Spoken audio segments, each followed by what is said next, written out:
తిరుపతి జిల్లా వ్యాప్తంగా స్వచ్ఛ ఆంధ్ర స్వచ్ఛ దివస్ కార్యక్రమంలో గ్రామ స్థాయి నుండి మండల డివిజన్ మున్సిపల్ స్థాయి వరకు ప్రతి ఒక్కరూ ప్రజలు స్వచ్ఛంద సంస్థలు ప్రజా ప్రతినిధులు అన్ని వర్గాల ప్రజలు అంకిత భావంతో భాగస్వాములు కావాలని అప్పుడే స్వచ్ఛ ఆంధ్ర స్వచ్ఛ తిరుపతి సాకారం అవుతుందని జిల్లా కలెక్టర్ డాక్టర్ వెంకటేశ్వర ఎస్ పిలుపునిచ్చారు. ప్రతి నెల 3వ శనివారం నిర్వహించే స్వచ్ఛ ఆంధ్ర స్వచ్ఛ దివస్ కార్యక్రమంలో భాగంగా కరకంబాడి గ్రామ పంచాయతీ తారకరామనగర్ నందు సంబంధిత ప్రజలు ప్రజా ప్రతినిధులు అధికారులు తదితరులతో కలిసి పాల్గొన్నారు.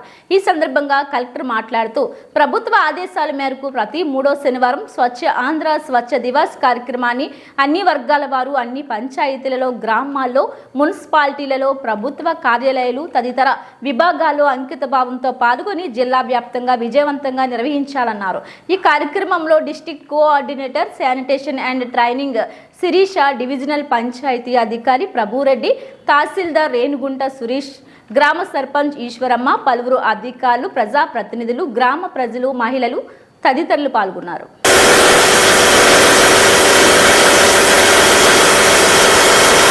ఇదంతా కూడా రోడ్లు వేయడానికి, మీ ఊరికి ఇప్పుడు రోడ్ లేదు కదా, దాంట్లో కూడా వాడతాం. మీరు కనుక తడి చెత్త పొడి చెత్త వేరు చేస్తే ఇన్ని లాభాలు.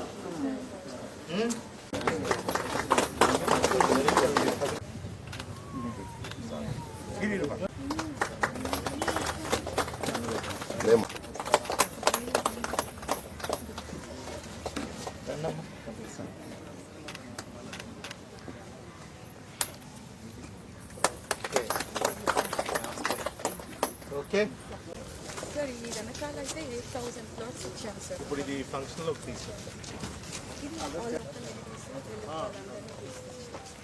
నమస్కారం. మనము ఈ రోజు ఏంటంటే మీరందరూ ఇంట్లో చెత్త ఇస్తూ ఉంటారు, కానీ మీరు ఏం చేస్తారంటే ఎన్నిసార్లు మన సిబ్బంది చెప్పినా, క్లీన్ ఆంధ్రప్రదేశ్ మిత్రాలు, గ్రీన్ అంబాసిడర్ చెప్పినా కూడా మొత్తం కలిపేసి ఒకే విధంగా ఒక కవర్లో వేసేసి వీధిలో పడేయడం కానీ ఇంటికి వచ్చినప్పుడు ఇవ్వడం కానీ చేస్తున్నారు. మరి మీరు ఇచ్చిన చెత్త ఒక 2 రోజులు ఇంట్లో డస్ట్బిన్ పెట్టుకుంటేనే వాసన వస్తుంది, మనం భరించలేము. మరి ఊర్లో ఇన్ని కుటుంబాలకు సంబంధించిన చెత్తని ఇక్కడికి తీసుకొచ్చి మన గ్రామ పంచాయతీ వాళ్ళు ఏ విధంగా దాంతో సంపద తయారు చేస్తున్నారు అనేది మీకు అందరికీ తెలియజేయాలన్న ఉద్దేశంతో, అదేవిధంగా 3వ శనివారం మనకి స్వచ్ఛాంధ్ర కార్యక్రమంలో భాగంగా ప్రతి నెల ఒక రకమైనటువంటి కార్యక్రమాన్ని మనం చేపడుతున్నాం. గత నెల ఇది ప్రారంభమైంది. ఇప్పుడు 2వ నెలలో ఈసారి మనము దేని మీద చూస్తున్నామంటే, మీరు ఇంటి వద్దన మీరు ఏదైతే చెత్త మీకు వస్తుందో దాన్ని మీరు ఇప్పుడు చూసుకుంటే మీ కళ్ళ ముందే ఉన్నాయి. ఒక 10 రకాలు 12 రకాలు కింద మనము ఇక్కడ విడదీస్తున్నాం, సెగ్రిగేట్ అంటాం. కానీ ఇంట్లో మీరు ఏం చేస్తున్నారంటే అంతా కలిపి ఒకే పెద్ద సంచిలో వేసుకొని ఇస్తున్నారు. ప్లాస్టిక్ కవర్లు లేదంటే బట్టలు బాటిల్స్ అన్ని వేస్తే కొన్ని అయితే విడదీయలేము. దానివల్ల ఈ చెత్త వల్ల ప్లాస్టిక్ వల్ల అనేక రకమైనటువంటి జబ్బులు ఇప్పుడు మీ పరిసరాల్లోనే తారకరామనగర్ లో కూడా ఇది ఇవ్వడం జరుగుతుంది. ఇప్పుడు ఇది చూడండి, ఇది గ్రీన్ కలర్ తెలుసు కదా అందరికి. ఆకుపచ్చ కలర్ ఉన్న దాంట్లో తడి చెత్త వేయాలి. అంటే ఏంటి? పశువుల పేడ, మిగిలిన అన్నం కూరలు, మిగిలిపోయిన మాంస పదార్థాలు, అన్నం తిన్న తర్వాత మిగిలిన వ్యర్థాలు, పువ్వులు, కొబ్బరి పీచు, కూరగాయలు తొక్కలు, కోడిగుడ్డు పెంకులు, పనికిరాని చీపుర్లు, కాంచిన టీ కాఫీ పొడి. ఇది ఎక్కువ టీ కాఫీ పొడి అంతా రోజు చాలా మంది టీ తాగుతారు, అది డ్రైనేజ్ లో పడేస్తారు. ప్లాస్టిక్ సంచులు, కవర్లు, గాజు సీసాలు, పనికిరాని గుడ్డ ముక్కలు, గాజు సీసాలు, చెప్పులు, బ్యాగులు, చెప్పులు ఇక్కడ పెట్టాం. వాటర్, కూల్ డ్రింక్ బాటిల్స్ కూడా కొన్ని పెట్టాం. సబ్బు, షాంపూ, గుట్కా, బిస్కెట్, పాల కవర్లు, పాడైన బ్యాటరీలు, ఎలక్ట్రిక్ వస్తువులు, పనికిరాని నోటు పుస్తకములు, అట్టలు, అట్టపెట్టెలు, థర్మోకౌల్ వస్తువులు, బల్బులు, ట్యూబ్లు, టాబ్లెట్ కవర్లు, టూత్ పేస్ట్, పౌడర్, ఆయిల్ డబ్బాలు, ఇనుప స్టీల్ వస్తువులు, అన్ని రకముల ప్లాస్టిక్ వ్యర్థ పదార్థాలు. అర్థమైందా? ఇప్పుడు 9% అన్ని చెత్త సంబంధించిన సమస్యలన్నీ తొలగిపోతాయి. కానీ ఈ రోజు నుంచి మీరు చేయకపోతే మీదేమవుతుంది? మీ తారక రామానగరే ఇన్ని ఇల్లులు ఉన్నాయి, సుమారుగా 4000 ప్లాట్లు, 2000 పైచిల కుటుంబాలు ఉన్నాయి. మీకే ఇబ్బంది, మీ పిల్లలకే ఇబ్బంది, జ్వరాలు అదంతా వస్తాయి. తర్వాత కొన్ని సంవత్సరాలు క్యాన్సర్లు వస్తాయి. రాని వాళ్ళందరితో కూడా మీరు చేపించాలి.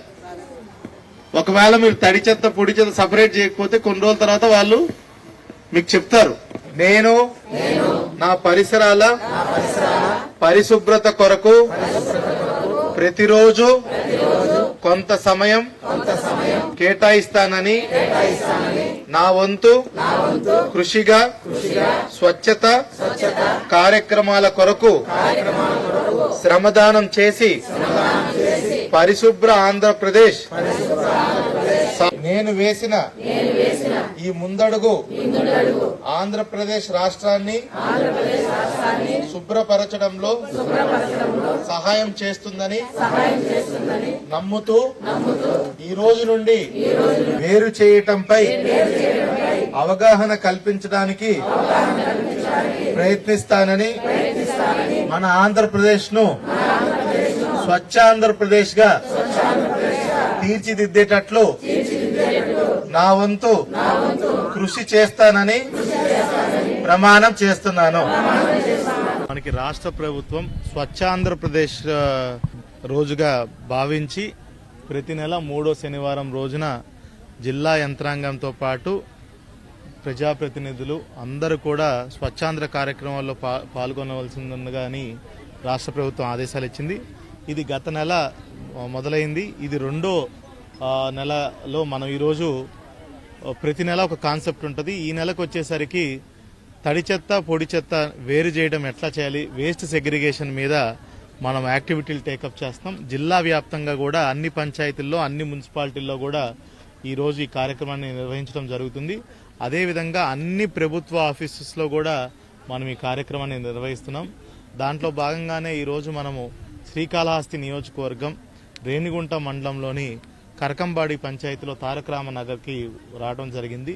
తారక రామనగర్లో సుమారుగా ఇక్కడ మొత్తము కాలనీలో 3000 కుటుంబాలకు పైచిలుగా నివసిస్తున్నాయి. వీళ్ళందరికీ కూడా ఈరోజు ఆ కాలనీ వాసులు మహిళలందరికీ కూడా పిలిపించి ఇక్కడ మనము సాలిడ్ వేస్ట్ ప్రాసెసింగ్ సెంటర్లో ఎట్లా మనము తడి చెత్త పొడి చెత్త విభజిస్తే ఎంత చెత్త నుంచి సంపద ఏదైతే గౌరవ ముఖ్యమంత్రి గారు అంటున్నారో దాన్ని వాళ్ళకి కళ్ళెదుటగానే వాళ్ళకి ఎక్స్ప్లెయిన్ చేసి చూపించడం జరిగింది. ఎట్లా అయితే మనకి తడి చెత్త నుంచి ఎరువులు వస్తాయో అదేవిధంగా పొడి చెత్త ప్లాస్టిక్ వీటి నుంచి మనము వాటిని క్రష్ చేసి వాటిని రోడ్లోకి కూడా వాడుకునే పరిస్థితికి మనం ఈరోజు వచ్చాం. ఇవన్నీ కూడా వాళ్ళకి చూపించి వాళ్ళు కేవలం చేయవలసింది ఇంట్లో వాళ్ళు వాడేది తడి చెత్త అంటే కుళ్ళిపోయే పదార్థాలు ఒక డబ్బాలో, పొడి చెత్త కుళ్ళని పదార్థాలన్నీ ఇంకో డబ్బాలో వేసే విధంగా వాళ్ళకి చాలా క్షుణ్ణంగా డీటెయిల్గా ఎక్స్ప్లెయిన్ చేయటం జరిగింది. మొత్తం జిల్లా వ్యాప్తంగా కూడా ఇదే కార్యక్రమాలు పంచాయతీ కార్యదర్శుల సమక్షంలో ఆయా పంచాయతీల్లో సాలిడ్ వేస్ట్ ప్రాసెసింగ్ సెంటర్లో అదేవిధంగా మున్సిపాలిటీ పరిధిలో కూడా ఆయా మున్సిపల్ కమిషనర్స్ కూడా ఇది టేకప్ చేస్తున్నారు. ఇట్లాగే ప్రతి నెల కూడా 3వ శనివారం స్వచ్ఛతా కార్యక్రమాల మీద స్వచ్ఛాంధ్రప్రదేశ్కి మనము రీచ్ అయ్యే క్రమంలో ప్రతి నెల 3వ శనివారం కూడా ఒక నిర్దిష్టమైనటువంటి కార్యాచరణ